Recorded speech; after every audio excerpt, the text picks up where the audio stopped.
Perbandingan antara musik blues dan jazz. Hanya sampul dari sebuah isu yang besar. Akan ada 5 asumsi yang akan Anonim sampaikan. Jadi simak terus videonya sampai habis.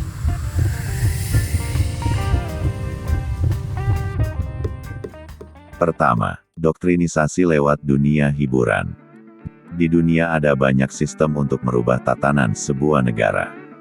Doktrin melalui aspek politik, agama, ras, ekonomi dan pendidikan. Tapi ada sistem doktrin yang jarang kita sadari, yaitu doktrin melalui jalur hiburan. Salah satunya adalah film. Tujuan dari doktrinisasi adalah merubah pola pikir dan pengetahuan melalui sistem informasi berulang untuk mengubah sebuah informasi dengan sebuah isu. Coba kita ingat film Rambo. Film yang berjaya pada tahun 1980-an. Menceritakan tentang veteran perang. Rambo menghabisi 1 batalion tentara Vietnam Utara dan membabat habis 1 kompi pasukan elit Rusia. Tapi dalam kenyataannya sendiri, Amerika Serikat mengalami kekalahan pada Perang Vietnam. Selain itu, strategi gerilya yang digunakan Rambo pada film tersebut merupakan strategi Vietnam Utara dan Uni Soviet untuk memukul mundur tentara Amerika Serikat. Propaganda ini bertujuan untuk menutupi informasi kekalahan Amerika Serikat, dan menggiring opini dunia, khususnya warga Amerika sendiri, bahwa militer Amerika Serikat adalah pemenang. Tidak hanya film Rambo, di tahun 1980-an, Hollywood banyak merilis film dengan tema koboi. Salah satunya film yang juga memiliki 5 sequel, dan dirilis di tahun yang hampir sama dengan Rambo adalah Indiana Jones. Bercerita tentang seorang arkeolog digambarkan dengan karakter koboi. Ada banyak propaganda di dalam film tersebut, namun salah satunya adalah isu, siapakah penduduk asli Amerika Serikat. Tapi apa hubungan blues dan jazz dengan isu-isu ini? Jadi, tetap stay dan menonton videonya sampai habis, agar tidak gagal paham. Jangan lupa juga subscribe dan menyalakan loncengnya. Kedua, siapakah penduduk asli Amerika? Banyak sejarah dan penelitian mencatat bahwa penduduk asli Amerika berasal dari Asia, sekitar 1500 tahun yang lalu, dikenal dengan nama suku Indian. Bangsa Indian termasuk ras Mongoloid yang memiliki ciri-ciri rambut hitam lurus, kulit putih, mata hitam, tulang pipi menonjol dan memiliki wajah lebar. Nama suku Indian sendiri diberikan oleh bangsa Eropa pendatang yang ketika bertemu dengan penduduk asli, mengira telah tiba di India. Imigran Eropa pada saat itu dipimpin oleh Christopher Columbus pada abad ke-15 sekitar tahun 1400-an. Yang keberadaannya menjadi ancaman bagi penduduk asli, yang pada saat itu sudah dihuni juga oleh Muslim Afrika, yang datang pada masa penyebaran Islam. Di konten sebelumnya saya telah membahas bahwa Columbus sendiri menyatakan bahwa, jauh sebelum dia tiba di Amerika, Muslim Afrika telah bermukim. Sejarawan mencatat Muslim Afrika masuk ke Amerika melalui kawasan Amerika bagian utara dan New Mexico. Bila kita lihat sekarang, penduduk asli suku Indian adalah orang Meksiko. Coba lihat, ketika Asia dan Afrika digabung, akan menjadi ciri orang Meksiko saat sekarang, atau gambaran suku Indian di setiap film Hollywood. Ketiga, reservasi Indian dan perbudakan. Setelah bangsa Eropa bermukim di Amerika, yaitu bangsa Portugis, Prancis, Inggris, Spanyol dan Belanda. Sedikit demi sedikit mereka menguasai penduduk asli. Demi kepentingan ekonomi, politik dan agama. Puncaknya abad ke-19, Muslim kulit hitam dijadikan budak karena alasan perbedaan ras, sedangkan penduduk asli dicabut haknya atas tanah kedaulatan mereka, oleh pemerintah Amerika Serikat dan Kanada yang sudah menguasai pada masa itu.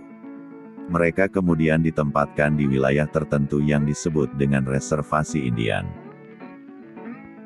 Keempat, klaim kebudayaan dan musik.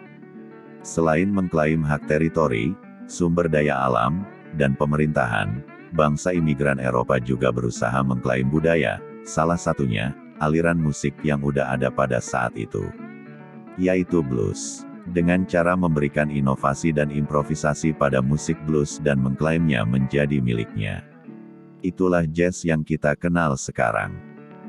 Seperti pembahasan saya di asumsi pertama, cara doktrin mereka adalah melalui film. Di tahun 1986, Hollywood meluncurkan film berjudul Crossroads. Menceritakan tentang legenda musik blues, Robert Johnson, yang menukar jiwanya dengan iblis. Alhasil dia mendapatkan skill bermusik yang tidak pernah dia dapatkan, dan menciptakan 29 lagu blues dalam waktu yang singkat. Walaupun dalam filmnya hanya menceritakan tentang seorang anak bernama Eugene yang mencintai musik blues, namun isu yang ingin mereka bawa adalah stigma negatif terhadap musik blues dan ras kulit hitam. Banyak sejarah mencatat, di tahun 1920-an, musik blues dianggap musik setan. Kita juga mengenal istilah 27 Club, mengkaitkan musisi populer dunia yang meninggal di usia 27 tahun.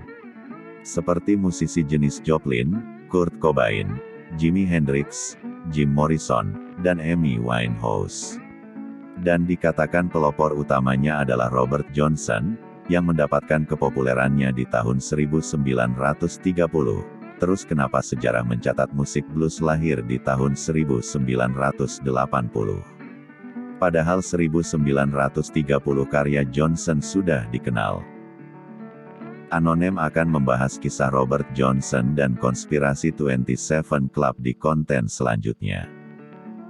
Poin utama sebenarnya bukan pada musik bluesnya, melainkan ras yang memiliki musik tersebut, yaitu bangsa Afrika, atau ras kulit hitam.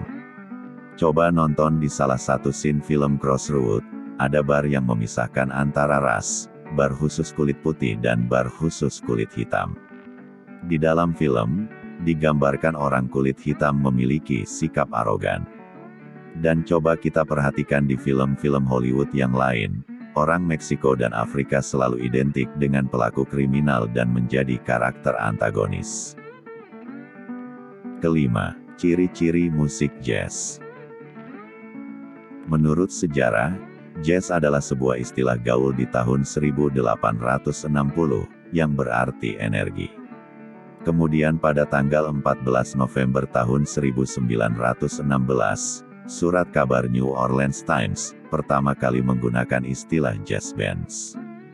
Ciri-ciri utama atau hal terpenting dalam musik jazz adalah improvisasi. Walaupun ada beberapa ciri seperti sinkopasi, blue note, swing, dan instrumen yang lengkap, seperti trompet, piano, bass, saksofon, gitar, drum serta biola. Namun elemen terpenting di musik jazz adalah improvisasi. Definisi improvisasi sendiri adalah mengembangkan atau menambahkan sesuatu. Pertanyaannya, musik jazz hasil penambahan atau pengembangan musik apa? Jawabannya adalah musik jazz hasil dari pengembangan musik blues itu sendiri, namun berusaha ditenggelamkan oleh sejarah, propaganda dan konspirasi, untuk menutupi bahwa musik mereka berasal dari kaum minoritas yaitu kaum kulit hitam. Di konten sebelumnya, Anonim telah membahas tentang arti warna hitam putih pada tuts piano. Buat teman-teman, bisa menonton kontennya. Linknya sudah saya lampirkan di deskripsi. Ketika tuts putih ditekan akan mengeluarkan nada mayor yang berarti kaum mayoritas yaitu ras kulit putih, dan ketika menekan tuts hitam akan mengeluarkan nada minor yang berarti kaum minoritas yaitu ras kulit hitam.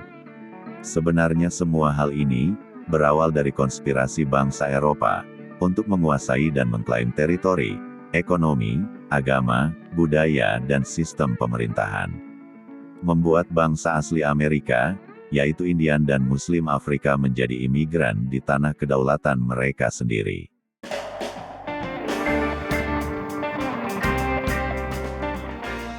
Ini hanya 5 asumsi dari Anonim pribadi, setelah membaca beberapa referensi sejarah. Bagaimana menurut teman-teman sendiri? Tulis pendapat Anda di kolom komentar.